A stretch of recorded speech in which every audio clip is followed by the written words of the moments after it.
धूप से भरे अभ्यास मैदान के बीच फ्रिज जैसा विशाल और कंक्रीट की दीवार जैसा मजबूत एक अमेरिकी सैनिक मैदान के बीच में आया। उसने एक छोटे कद के भारतीय सैनिक की ओर इशारा किया जो अपने बड़े जूतों के फीते बांध रहा था।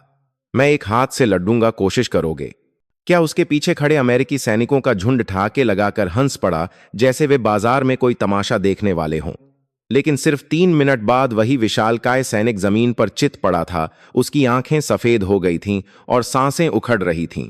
और वह छोटा भारतीय सैनिक जो शुरू से अंत तक चुपचाप खड़ा था, बस अपने कंधे से धूल झाड़ रहा था। उसने अपना हाथ आसमान में उठाया और जोर से चिल्लाया, जय हिंद। अगर किसी ने कभी सोचा हो कि भारतीय सैनिक छोटे कद के होते हैं, जो शायद सिर्फ पहाड़ों पर चढ़कर लकड़ी काटना जानते हैं, तो शायद उन्होंने भारत और अमेरिका के बीच एक सैन्य आदान प्रदान के दौरान हुई उस अजीब कहानी को नहीं सुना होगा। एक ऐसी कहानी जिसे आज भी उस घटना में शामिल लोग समझ नहीं पाते कि यह सब इतनी जल्दी कैसे हो गया। उस दिन उत्तरी पहाड़ों में आसमान साफ था और हल्की धूप खिली हुई थी। हवा सरसरा रही थी।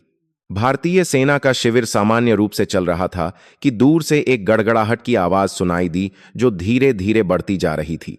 एक गहरे काले रंग का हेलीकॉप्टर धीरे धीरे एक चौड़े मैदान के बीच में उतरा। धूल का गुबार ऐसा उठा जैसे किसी एक्शन फिल्म का दृश्य हो। हेलीकॉप्टर का दरवाजा खुला और 20 से अधिक अमेरिकी सैनिक एक एक करके नीचे उतरे। हर कोई लंबा, चौड़ा, बलशाली और मांसल था। हर कोई ऐसा लग रहा था जैसे हॉलीवुड की फिल्म से निकलकर आया हो। तंग वर्दी, काले चश्मे, चमकदार चमड़े के जूते, दृढ़ कदम और ठंडी निगाहें, वे अंग्रेजी बोलने वाले रोबोटों की सेना की तरह लग रहे थे। भारतीय शिविर की तरफ सैनिक इकट्ठा होकर उन्हें देख रहे थे। उनकी आंखें फटी की फटी रह गई थीं। पश्चिमी क्षेत्र के एक युवा सैनिक ने फुसफुसाया, अरे ये लोग हर दिन जिम की देख रहे थे, भारतीय शिविर की दो में लगा है, भारतीय शिविर की तरफ दो में कराहे थे, जाते हैं या तंदूरी चिकन खाते हैं, फ्रिज जितने बड़े हैं। कुछ दूसरे लोग हंस पड़े, लेकिन तुरंत ही माहौल थोड़ा अजीब हो गया जब दोनों पक्ष हाथ मिलाने और अभिवादन करने के लिए आगे बढ़े। तो कुछ अमेरिकी सैनिकों ने भारतीय सैनिकों के कद काठी को देखा और फिर एक दूसरे की ओर मुड़कर अंग्रेजी में फुसफुसाए और हंसे। जैक्सन नाम का एक सैनिक जो लगभग 6 फुट लंबा था और जिसके कंधे लगभग 1.5 मीटर चौड़े थे, जिसकी मांसपेशियां स्टील की तरह मजबूत थीं, उसने अपने साथियों से जोर से कहा, क्या हम प्राइमरी स्कूल के बच्चों के साथ ट्रेनिंग कर रहे हैं? सब लोग जोर से हंस पड़े। पास में खड़ा अनुवादक शर्म से लाल हो गया। वह इतना शर्मिंदा था कि उस वाक्य का अनुवाद करने की हिम्मत नहीं कर सका। लेकिन भारतीय सैनिकों की आंखों में गुस्सा नहीं था। वे बस बिना कुछ कहे देखते रहे। केवल एक व्यक्ति शुरू से ही चुपचाप खड़ा था। उसका नाम विजय सिंह था, जो उत्तराखंड का रहने वाला था। उसका कद छोटा, त्वचा सांवली, बाल ऊंचे कटे हुए और करीने से संवारे हुए थे। उसकी पीठ झाड़ू के डंडे की तरह सीधी थी। वह लंबा चौड़ा नहीं था, लेकिन उसकी आंखें बहुत शांत और चमकदार थीं। विजय ने एक शब्द भी नहीं कहा, बस ऐसे खड़ा देखता रहा जैसे कोई सर्कस का प्रदर्शन देख रहा हो। उस शाम दोनों पक्षों ने पहले शारीरिक प्रशिक्षण सत्र में प्रवेश किया। भारतीय सैनिक पहाड़ियों पर दौड़ने, लकड़ी के लट्ठे उठाने, नदियों में तैरने और पहाड़ों पर चढ़ने के आदी थे, जबकि अमेरिकी सैनिक आधुनिक जिम में प्रशिक्षण, वजन उठाने और आमने सामने के मुकाबले पर अधिक ध्यान देते थे। हर किसी का अपना तरीका था, लेकिन पहला दिन अमेरिकी टीम की ओर से छेड़ने वाली नजरों को छोड़कर काफी सहजता से बीत गया। दूसरे दिन चीजें थोड़ी हद से बाहर जाने लगीं। दोनों पक्षों के बीच एक दोस्ताना पंजा। लड़ाई के अभ्यास के दौरान अमेरिकी सैनिकों के एक समूह ने जानबूझकर एक भारतीय सैनिक को जमीन पर धकेल दिया और फिर ऐसे ठहाके लगाकर हंसे जैसे उन्होंने कोई मनोरंजक काम किया हो। वह भारतीय सैनिक भी बस उठकर अपनी पैंट झाड़ने लगा। उसने कोई बहस या झगड़ा नहीं किया। और फिर वह क्षण आया जब इसे और सहन नहीं किया जा सकता था, जब जैक्सन, वही विशालकाय अमेरिकी सैनिक, अभ्यास मैदान के बीच में आया, भारतीय सैनिकों की ओर इशारा किया और अंग्रेजी में जोर से बोला, तुम्हारे में से जो सबसे अच्छा है वह यहां आओ, एक एक करके लड़ते हैं, मैं एक हाथ से लड़ूंगा। इस वाक्य को अनुवाद की आवश्यकता नहीं थी, हर कोई समझ गया। शिविर में ऐसी खामोशी छा गई जैसे किसी ने बिजली बंद कर दी हो। युवा सैनिकों ने एक दूसरे को देखा, किसी ने भौहें सिकोड़ी, कोई गुस्से में था, लेकिन फिर भी कोई आगे नहीं बढ़ा। वे समझ गए थे कि यह अब शारीरिक आदान प्रदान नहीं रहा, यह एक उकसावा था, एक अपमान था। भारतीय सैनिकों के आत्मसम्मान पर एक तमाचा था। और फिर विजय आगे बढ़ा। उसने कोई शोर नहीं मचाया, कोई आक्रामकता नहीं दिखाई, बस एक एक कदम करके मैदान के बीच में आया, सीधे जैक्सन की आंखों में देखा और धीरे से कहा, लड़ना चाहते हो तो मैं तैयार हूं। उसकी आवाज तेज नहीं थी, लेकिन इतनी स्पष्ट और दृढ़ थी कि पूरे मैदान ने उसे सुना। जैक्सन हंस पड़ा। उसने एक अंगड़ाई ली, अपनी बाहरी जैकेट उतारकर एक तरफ फेंक दी, जिससे उसकी कंक्रीट जैसी मजबूत मांसपेशियां दिखने लगीं। उसने अपनी पीठ घुमाई और सचमुच अपने वादे के अनुसार एक हाथ पीछे बांध लिया। आसपास खड़े अमेरिकी सैनिक सीटियां बजाने लगे और जोर जोर से जयकारे लगाने लगे। भारतीय पक्ष ने अपनी सांसें रोक लीं। कोई अनुमान नहीं लगा पा रहा था कि क्या होने वाला है। मुकाबला बिना किसी रेफरी के शुरू हुआ। जैक्सन एक बाघ की तरह शिकार पर झपटा। विजय न तो हटा और न ही पीछे हटा। वह आधे सेकंड के लिए स्थिर खड़ा रहा, फिर अचानक घूमा, आधा चक्कर लगाया, अपने बाएं हाथ से जैक्सन के आते हुए हाथ को रोका और फिर अचानक नीचे झुककर उसका पैर फंसाया और एक झटके में उसे खींच लिया। पूरे मैदान ने एक धड़ाम की आवाज सुनी। जैक्सन, वह एक 100 किलो से अधिक का शरीर, जमीन पर लंबा पड़ा था। उसका चेहरा रेत में धंसा हुआ था। उसके दोनों पैर ऐसे सीधे थे जैसे उसे बिजली का झटका लगा हो। किसी को विश्वास नहीं हो रहा था कि यह सब 10 सेकंड से भी कम समय में हो गया। विजय खड़ा हुआ, अपनी आस्तीन ठीक की 3 कदम पीछे हटा और फिर अचानक एक हाथ आसमान में उठाकर जोर से चिल्लाया, जय हिंद। पूरा मैदान सन्न रह गया। 1 सेकंड, 2 सेकंड और फिर गड़गड़ाहट जैसी आवाजें फूट पड़ी। भारतीय सैनिक अपनी जगह से उछल पड़े और आसमान छूते नारे लगाने लगे, जबकि अमेरिकी सैनिक अवाक रह गए। अनुवादक अपना काम भूल गया और जैक्सन अभी भी समझ नहीं पा रहा था कि उसके साथ क्या हुआ है। लगभग 1 मिनट बाद वह लड़खड़ाता हुआ उठा, धूल झाड़ी विजय को ध्यान से देखा और फिर हाथ मिलाने के लिए आगे बढ़ा। उसने कहा, रिस्पेक्ट। विजय मुस्कुराया, उसका हाथ मजबूती से पकड़ा और फिर अपने गढ़वाली लहजे में टूटी फूटी अंग्रेजी में कहा, कोई बात नहीं भाई, अगली बार अच्छे से रहना। जैक्सन जोर से हंस पड़ा। इस बार यह असली हंसी थी, जिसमें कोई व्यंग्य नहीं था। आसपास के अमेरिकी सैनिक भी सिर हिलाने लगे। एक व्यक्ति आगे बढ़ा और विजय को थम्स अप दिखाया, फिर एक और फिर पूरा समूह। अब तिरस्कार की नजर नहीं थी, बल्कि सच्चा सम्मान था। उस रात तंबू में जैक्सन 2 कोका कोला के कैन लेकर विजय के पास आया। ज्यादा कुछ नहीं कहा, बस उन्हें नीचे रखा और बगल में बैठ गया। विजय, जो अपने जूते साफ कर रहा था, ने सिर उठाकर देखा और उनने देखे बाती बल्कि मुस्कुराया। अरे, कोका कोला लड़ाई के बाद पीने में मजा आएगा। जैक्सन पूरी बात नहीं समझा, लेकिन लहजे से वह भी हंस पड़ा। दोनों चुपचाप पीते रहे। भाषा अब कोई मायने नहीं रखती थी। थोड़ी देर बाद जैक्सन ने हाथ से दोपहर के उस दाम का वर्णन किया और टूटी फूटी भाषा में पूछा, कैसे तुमने वह कैसे किया? विजय ने जूते साफ करते हुए जवाब दिया, वह दाम मेरे दादाजी ने सिखाया था। उसे गिरगिट की चाल कहते हैं। उसने यह कहते हुए खड़े होकर नमूना दिखाया। एक कदम कूदा और फिर हवा से उड़े पुतले की तरह लुढ़क गया। जैक्सन इतना हंसा कि उसका कोका कोला लगभग छलक गया। उस रात पहली बार शिविर में 2 सैनिक, एक भारतीय और एक अमेरिकी, इशारों, आंखों और हंसी के माध्यम से देर रात तक बातें करते रहे और कुछ हद अमेरिकी इशारों एक देर है टूटे फूटे अंग्रेजी के वाक्य एक दूसरे को समझने के लिए काफी थे। अगली सुबह किसी ने भी भारतीय सैनिकों को छोटा नहीं कहा, किसी ने भी व्यंग्यात्मक टिप्पणी नहीं की। इसके विपरीत अमेरिकी सैनिकों ने उनके साथ मार्शल आर्ट का अभ्यास करने का अनुरोध करना शुरू कर दिया।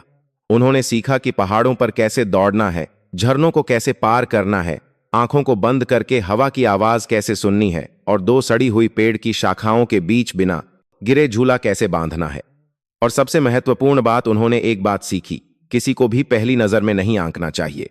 और आदान प्रदान अभी भी जारी रहा, लेकिन उस दिन के बाद यह एक मजबूत पक्ष और एक कमजोर पक्ष के बीच का आदान प्रदान नहीं रहा, बल्कि 2 तरफा सीखने की प्रक्रिया बन गया। क्योंकि लोग समझ गए थे कि भावना और साहस कभी कभी मांसपेशियों या ऊंचाई में नहीं होते, चौथे दिन की सुबह शिविर ने एक पहाड़ी जंगल में सामरिक प्रशिक्षण सत्र शुरू किया।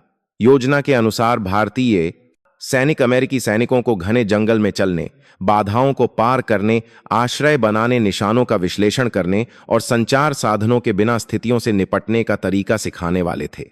एक बार फिर अमेरिकी सेना की टुकड़ी में संदेह की नजरें दिखाई दीं। हालांकि जैक्सन के गिरने से उसकी पीठ में अभी भी हल्का दर्द था, लेकिन कई अन्य अमेरिकी सैनिकों की आंखों में अहंकार पूरी तरह से खत्म नहीं हुआ था। देखते हैं ये छोटे लोग जंगल में क्या करते हैं, मार्क नाम के एक अमेरिकी सैनिक ने अपने साथी से धीरे से कहा। उसकी आंखों में जांच थी।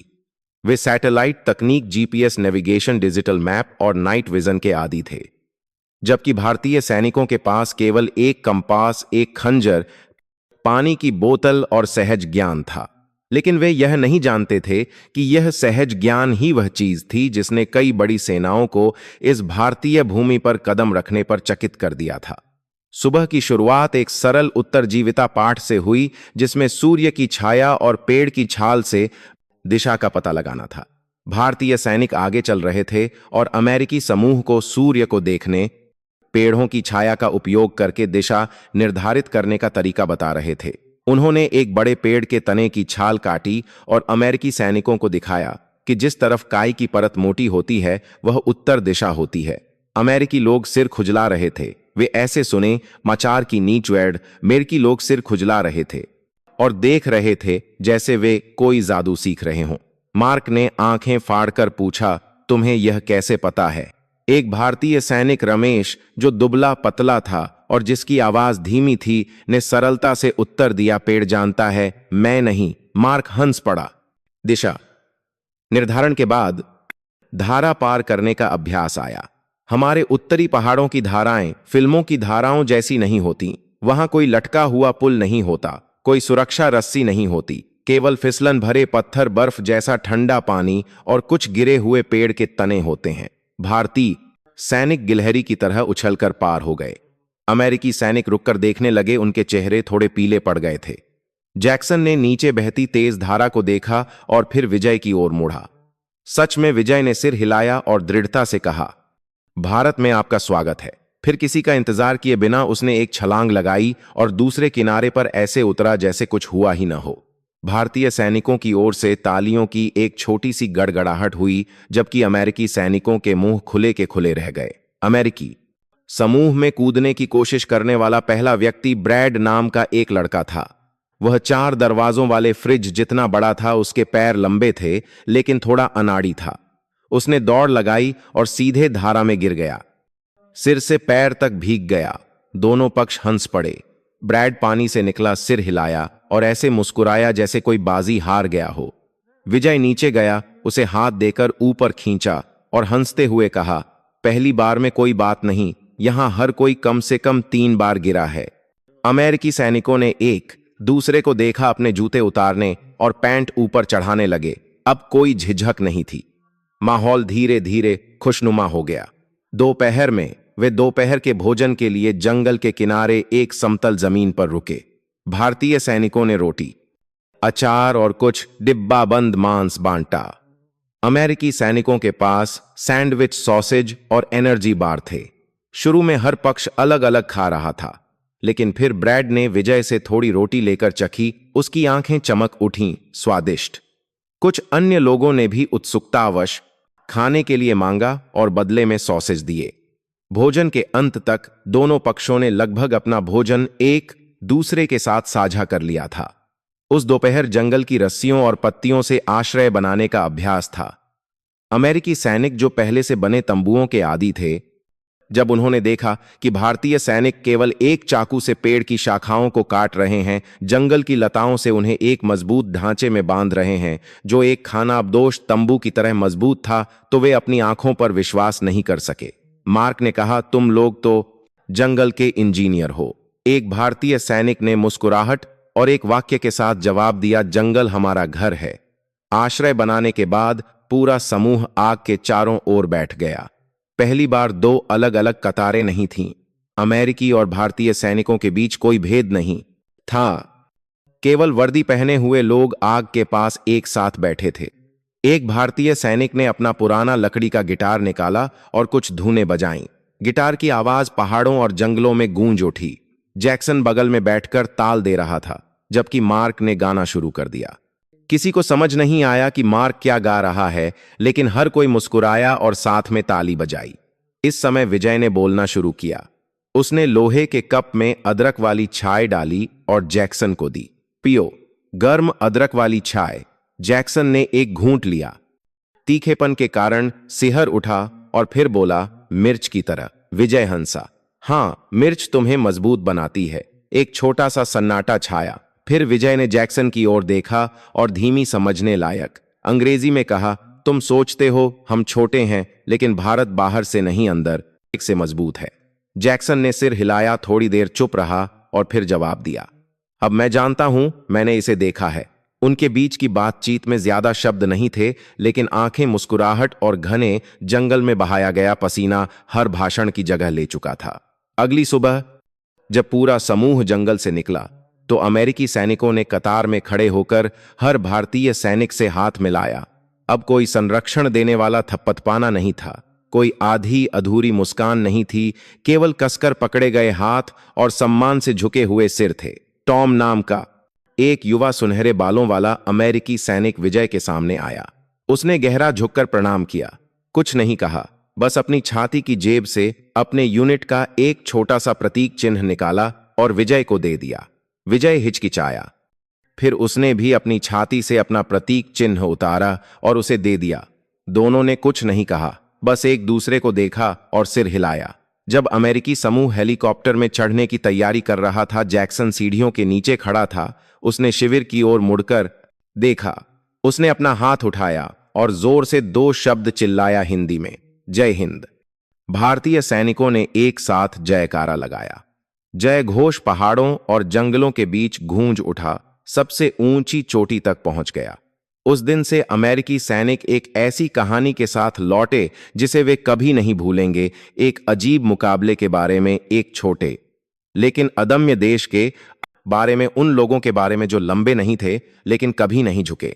और उस दिन से अमेरिकी सेना की टुकड़ी में या कहीं और किसी ने भी यह कहने की हिम्मत नहीं की कि भारतीय सैनिक छोटे और कमजोर होते हैं, क्योंकि एक सेना की ताकत मांसपेशियों या हथियारों में नहीं होती, बल्कि उस भावना में होती है जिसे भारतीय लोग हमेशा अपने दिलों में पीढ़ी दर पीढ़ी संजोए रखते हैं। विदाई के बाद जब लगा कि आदान प्रदान समाप्त हो गया है और सब कुछ बस हाथ मिलाने तक ही सीमित रह जाएगा, तभी एक अप्रत्याशित घटना घटी। उस दिन अमेरिकी दल के जाने के कुछ घंटों बाद भारतीय शिविर में कमांडिंग ऑफिसर ने अचानक विजय को अकेले मिलने के लिए बुलाया। छोटे से कमरे में केवल एक पीली रोशनी और एक केतली में कड़क चाय थी। कमांडर ने उसे एक असामान्य रूप से गंभीर नजर से देखा। उनकी तरफ से एक प्रस्ताव है, उन्होंने कहा, एक और मुकाबला, लेकिन इससे लेकि एक सामान्य रूप से गंभीर नजर से देखा। बार यह कोई व्यक्तिगत मुकाबला नहीं होगा, बल्कि एक टीम की ताकत का परीक्षण होगा। वे 2 सैनिक समूहों के बीच एक नकली सामरिक युद्ध अभ्यास चाहते हैं। तुम्हारी क्या राय है? विजय ने कुछ सेकंड सोचा और फिर सिर हिला दिया। जी ठीक है, लेकिन मुझे अपनी टीम चुनने दीजिए। कमांडर मुस्कुराए और धीरे से सिर हिलाया। तुम किसे चुनना चाहते हो? विजय को ज्यादा सोचने की जरूरत नहीं पड़ी। उसने शिविर में घूमकर 4 लोगों के नाम लिए। रमेश, एक स्काउट जो गिलहरी की तरह पहाड़ियों पर दौड़ सकता था। अर्जुन, एक बेहतरीन निशानेबाज जिसकी आंखें रात में उल्लू की तरह तेज थीं। भोला, एक पारंपरिक मार्शल आर्ट का माहिर जिसने एक बार चप्पलों से 3 लुटेरों को मार गिराया था। और सागर, एक विशेषज्ञ तैराक जो एक बार अपने साथी का गिरा हुआ फोन उठाने के लिए 2 किलोमीटर लंबी गंदी झील तैरकर पार कर गया था। 5 लोगों का एक समूह जिसे वे मजाक में सूखी लकड़ियों की टोली कहते थे, क्योंकि हर कोई दुबला पतला था और ऐसा गिराकर बदा था, 2 बदा लगता था जैसे पिछले हफ्ते ही उनकी सारी ताकत निचोड़ ली गई हो।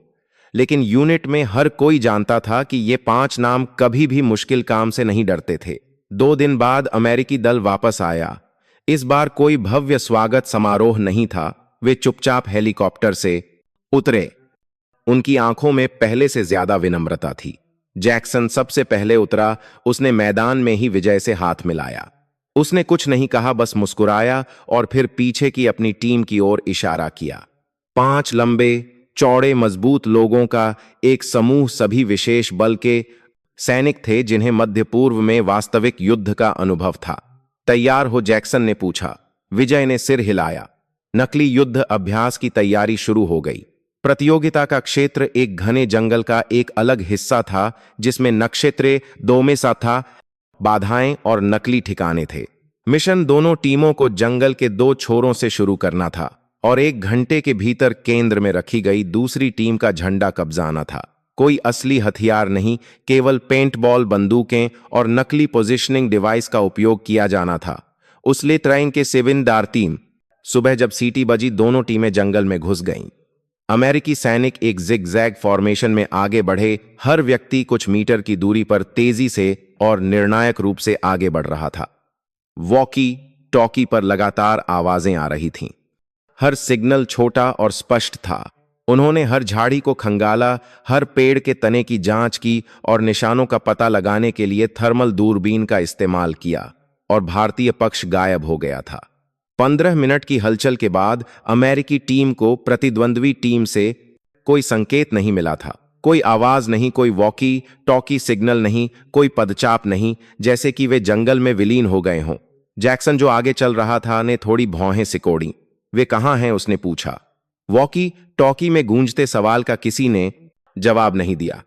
ठीक उसी समय दाईं ओर एक पेड़ की छतरी से एक टूटी हुई टहनी नीचे गिरी। एक अमेरिकी सैनिक ने मुड़कर देखा। प्रतिक्रिया करने से पहले ही फट की आवाज के साथ एक पेंटबॉल की गोली सीधे उसकी छाती पर लगी। सिग्नल लाइट बीप की आवाज के साथ बजी। वह बाहर हो गया।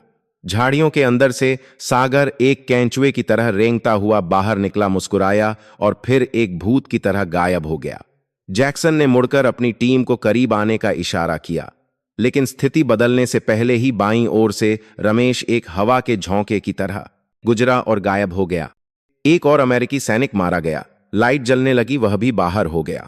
अमेरिकी टीम ने दिशा खोना शुरू कर दिया। वे घेराबंदी और दबाव बनाने की रणनीति के आदी थे, लेकिन अब उन पर उन लोगों द्वारा एक एक करके हमला किया जा रहा था जो न जाने कहां से प्रकट होते थे और फिर ऐसे गायब हो जाते थे जैसे वे कभी थे ही नहीं। वे घबराने लगे। जैक्सन तेजी से सांस ले रहा था। उसके माथे पर पसीना था। वह जानता था कि उन्हें उल्टा घेरा जा रहा है।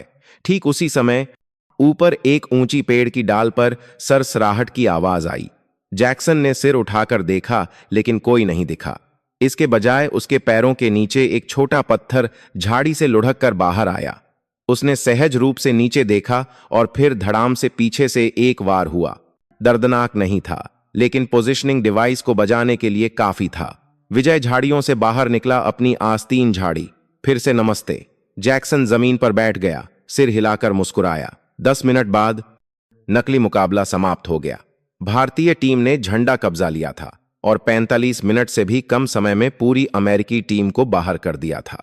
जब दोनों टीमें शिविर में वापस आईं तो किसी ने कुछ नहीं कहा। केवल नकली अभ्यास को स्क्रीन पर देख रहे भारतीय सैनिकों की तालियों की गड़गड़ाहट थी। जैक्सन मैदान के बीच में आया, चारों ओर देखा और फिर अचानक मुड़कर विजय को सैन्य शैली में सलाम किया। विजय ने भी सलाम किया। कोई हंसा नहीं, कोई मजाक नहीं उड़ाया। केवल सच्ची प्रशंसा की नजरें थीं, जिसमें कोई संदेह नहीं था। उस रात पहली अमेरिकी अमेरिकी सैनिकों ने खुद आग जलाई और पूरे भारतीय शिविर को चखने के लिए बर्गर बनाए। भारतीय सैनिकों ने बदले में मछली करी, उबली हुई सब्जियां और अदरक की चटनी परोसी। कोई भी एक दूसरे का स्वाद पूरी तरह से नहीं समझ पाया, लेकिन हर किसी ने सब कुछ खा लिया। ब्रैड, जो एक बार धारा में गिर गया था, ने एक मछली का टुकड़ा हिचकिचाते हुए उठाया और पूछा, यह कौन सा जानवर है? कुछ भारतीय सैनिक हंसे। यह कतला मछली है, नदी की मछली, प्राकृतिक मांसपेशियों के लिए अच्छी है। ब्रैड ने एक टुकड़ा खाया, ऐसे सिर हिलाया जैसे उसे ताकत मिल गई हो। उस दिन से शिविर में जीवन में कोई बाधा नहीं रही। अमेरिकी सैनिकों ने हिंदी सीखना शुरू कर दिया। पहला वाक्य जो हर किसी ने सीखा वह था, छोटे को छोटा मत समझो। और भारतीय सैनिक अमेरिकी सैनिकों के साथ पुल अप्स, नदी में तैरना और केले को मिर्च नमक के साथ भूनकर खाना सीख रहे थे। एक शाम जैक्सन विजय के साथ अभ्यास मैदान के सामने बैठा था। पहाड़ के पीछे धीरे धीरे लाल होते सूरज को देख रहा था। उसने धीमी आवाज में कहा, पहले मैं सोचता था कि ताकत मांसपेशियों में होती है, अब मुझे लगता है कि यह कुछ और है। विजय ने तुरंत जवाब नहीं दिया। थोड़ी देर बाद उसने धीरे धीरे कहा, भारत इसलिए नहीं जीतता कि वह बेहतर है, बल्कि इसलिए कि हम सहना जानते हैं। जैक्सन ने सिर हिलाया और हल्के से मुस्कुराया। फिर उसने मुड़कर पूछा, अगर युद्ध होता तो तुम क्या करते? विजय ने आसमान की ओर देखा। अगर होता तो मैं फिर भी लड़ता, लेकिन मैं उम्मीद करता हूं कि ऐसा कभी ना हो। उस वाक्य ने जैक्सन को बहुत देर तक चुप करा दिया। यह एक युद्ध प्रेमी योद्धा का वाक्य नहीं था। यह उस व्यक्ति का वाक्य था जो जानता था कि युद्ध क्या होता है। जब प्रशिक्षण कार्यक्रम अपने अंत के करीब था तो शिविर का माहौल शुरुआती दिनों से बिल्कुल अलग था। हम और वे के बीच की दूरी खत्म हो गई थी। अमेरिकी सैनिकों की ओर से कोई संदेहास्पद नजरें या उपहासपूर्ण हंसी नहीं थी। इसके बजाय मजबूत हाथ मिलाना, एक दूसरे को नाम से बुलाना और कभी कभी हिंदी अंग्रेजी मिश्रित मजाकिया बातें होती थीं जो हर किसी को हंसा देती थीं। एक सुबह जब दोनों टीमें अंतिम परीक्षा की तैयारी कर रही थीं, जंगल में एक बचाव अभियान का अभ्यास, तो बारिश होने लगी। मौसम की पहली बारिश अचानक ऐसे बरसी जैसे पूरा आसमान शिविर पर उंडेल दिया गया हो।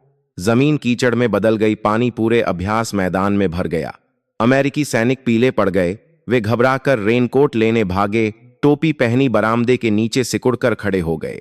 उनके चेहरे भीगे हुए थे। वे पहली बार पिकनिक पर आए और बारिश में फंस गए छात्रों से कम नहीं लग रहे थे। इस बीच भारतीय सैनिक आराम से घूम रहे थे। एक ने तो शर्ट उतार दी थी, नंगे पैर था और रसोई से उधार ली हुई एक टोपी पहने हुए था। वह चलते चलते एक लोकगीत गा रहा था। अमेरिकी सैनिक आंखें फाड़े देख रहे थे। जैक्सन हंसा और सिर हिलाया। तुम लोग पागल हो। विजय बगल में खड़ा था, उसने कंधे पर थपथ पाया। पागल हैं, लेकिन जीवित रहते हैं।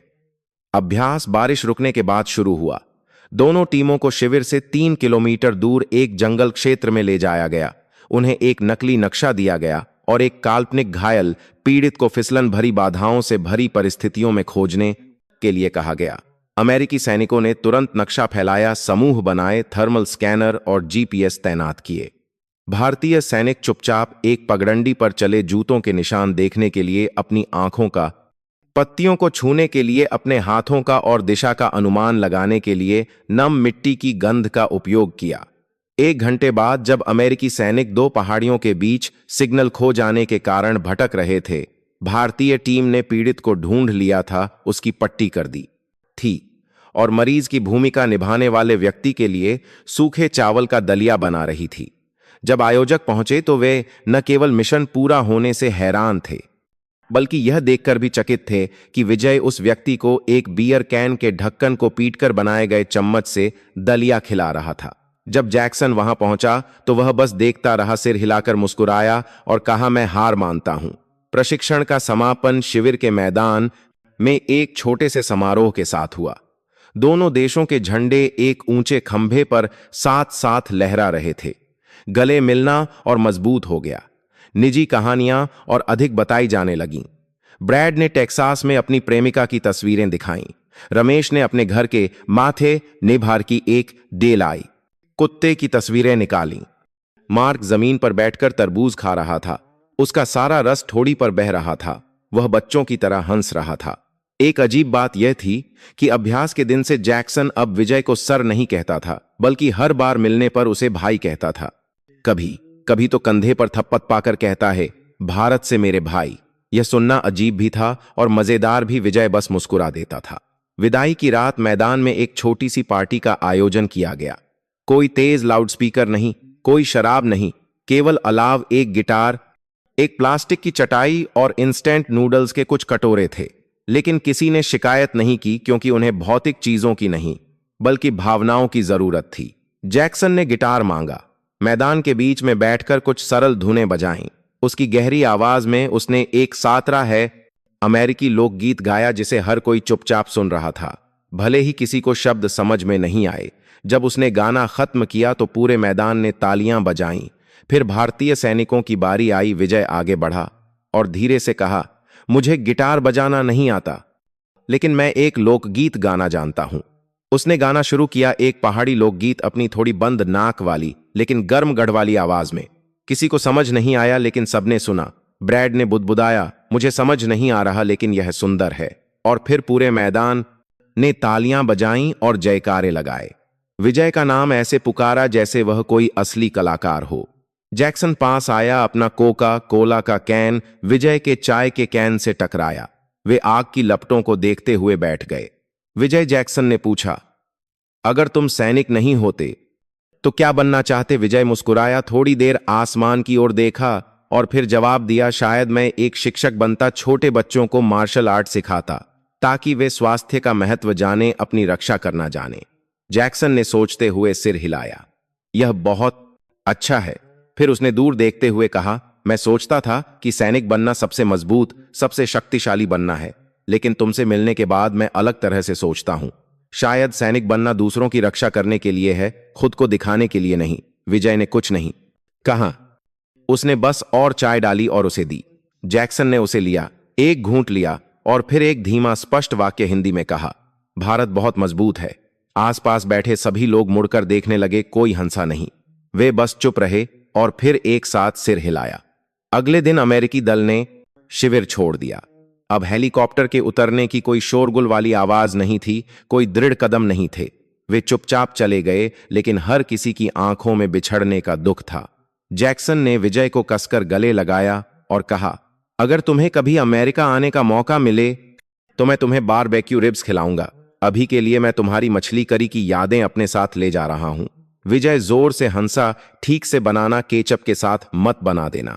हेलीकॉप्टर ने उड़ान भरी, हाथ हिलाए गए और जब वह आकाश के अंत में एक काला बिंदुकी के लिए बनकर रह गया तो विजय की आवाज गूंजी, अब कोई भारतीय सैनिक का मजाक नहीं उड़ाएगा, समझे? भारतीय सैनिकों ने तालियां बजाईं और सीटियां मारीं। उनके चेहरे पर ऐसी मुस्कान थी जैसे उन्होंने कोई बड़ी लड़ाई जीत ली हो। बारिश का मौसम अभी भी जारी था, लेकिन हर किसी के दिल में धूप खिली थी। अमेरिकी दल के जाने के एक हफ्ते बाद भारतीय शिविर सामान्य दिनचर्या में लौट आया। सुबह के शारीरिक व्यायाम के कदमों की आवाज, 5 बजे बजने वाली अलार्म की सीटी और सैनिकों द्वारा बंदूकों को खोलने और जोड़ने के अभ्यास के दौरान आने वाली आवाजें। लेकिन भले ही सब कुछ पहले जैसा ही था, सैनिकों के दिलों में कुछ बदल गया था। चाय के धुएं की तरह हल्का, लेकिन जिसकी महक बहुत देर तक रहती है।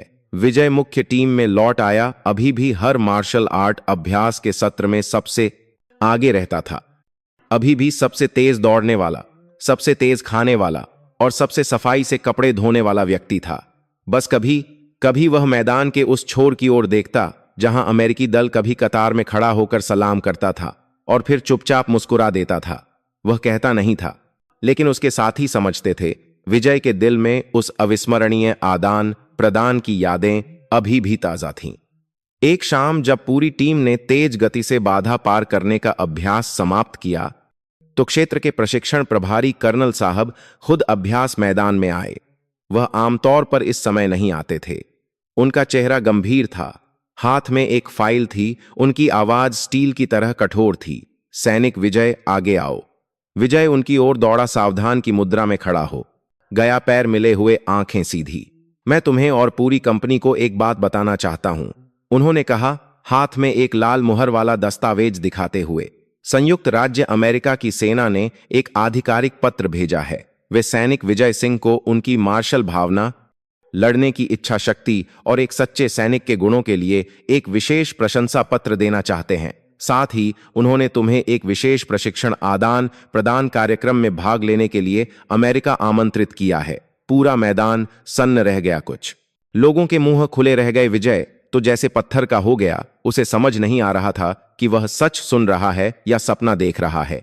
पीछे से एक सैनिक ने धीरे से कहा, यह तो गजब हो गया विजय, अगर वहां गया तो मार्शल आर्ट सिखाकर तमनान बन जाएगा।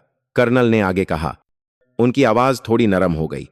मैंने अच्छी तरह सोच लिया है और मैं तुम्हें जाने की अनुमति देता हूं, लेकिन वह रुके, याद रखना, सीखने के लिए जाना, जीतने हारने के लिए नहीं। एक भारतीय सैनिक की भावना अपने साथ ले जाना, न कि अहंकार का तमगा। समझे? विजय ने हाथ उठाकर सलाम किया। समझा श्रीमान। उसी रात पूरी भारतीय टीम ने एक सादा विदाई भोज किया। मछली करी, उबली सब्जियां, खट्टा सूप और अचार की एक प्लेट जिसे भूला नहीं जा सकता था। विजय पूरे भोजन के दौरान हंसता और बातें करता रहा। पार्टी खत्म होने के करीब वह चुपचाप खड़ा हुआ, अपनी चाय का गिलास उठाया। धन्यवाद दोस्तों, मैं जा रहा हूं अभ्यास मैदान को साफ रखना। मार्शल आर्ट हॉल को धूल रहित और रसोई को धुएं से मुक्त रखना। अगली बार अमेरिकी आएं तो यह न कहें कि हमारा शिविर गंदा है। पूरी टीम हंस पड़ी। विजय एक हफ्ते बाद रवाना हुआ। जब उसने टेक्सास के हवाई अड्डे पर कदम रखा तो उसने अपनी साफ सुथरी वर्दी पहनी हुई थी, कंधे पर एक छोटा बैकपैक था और अपने साथ एक नोटबुक लाया था जिसमें मार्शल आर्ट के पाठ, जंगल में जीवित रहने के नुस्खे और यहां तक कि सब्जियों का सूप बनाने की विधि भी लिखी थी ताकि याद रहे। हवाई अड्डे पर उसका स्वागत करने के लिए जैक्सन था, जो अब पदोन्नत हो चुका था। साथ में कुछ वरिष्ठ अधिकारी भी थे। जैक्सन विजय की ओर दौड़ा और उसे ऐसे गले लगाया जैसे बिछड़े हुए भाई मिल रहे हों। फिर उसने अड्डे के प्रदर्शन क्षेत्र में लगे एक बड़े बैनर की ओर इशारा किया। एक बड़ी तस्वीर जिसमें विजय आसमान की ओर हाथ उठाए चिल्ला रहा था, जय हिंद। पीछे एक अमेरिकी सैनिक जमीन पर पड़ा हाँफ रहा था। उसके चेहरे पर प्रशंसा के भाव थे। तस्वीर के नीचे लिखा था, वह भावना जिसकी हमने उम्मीद नहीं की थी लेकिन जिसे हम कभी नहीं भूलेंगे। विजय ने तस्वीर को देखा और फिर जैक्सन की ओर मुड़ा। इस तस्वीर में मैं इतना बुरा दिख रहा हूं क्या? जैक्सन हंस पड़ा। नहीं, तुम एक तमनान की तरह दिख रहे हो।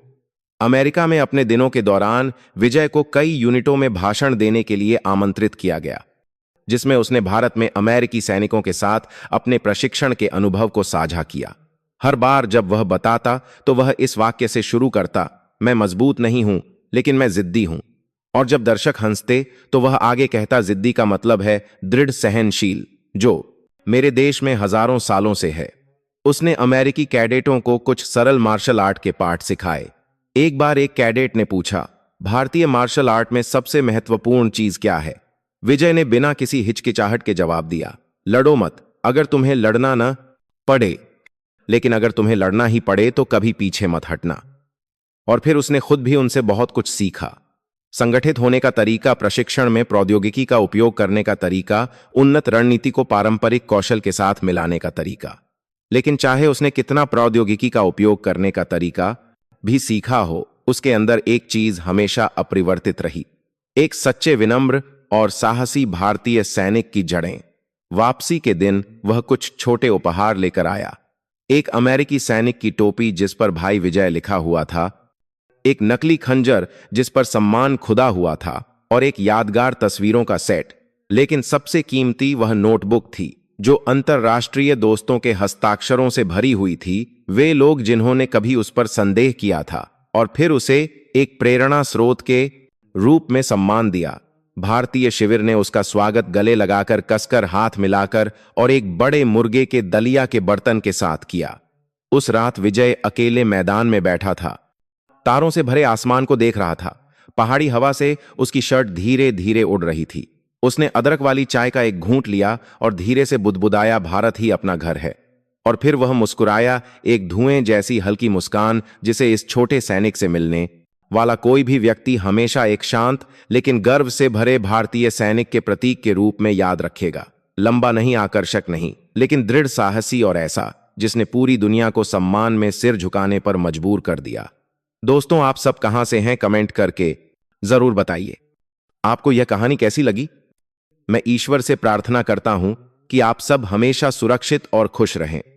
अगर आपके पास भी कोई दिलचस्प कहानी है तो हमारे साथ जरूर साझा करें ताकि हम सब भी उसे सुन सकें।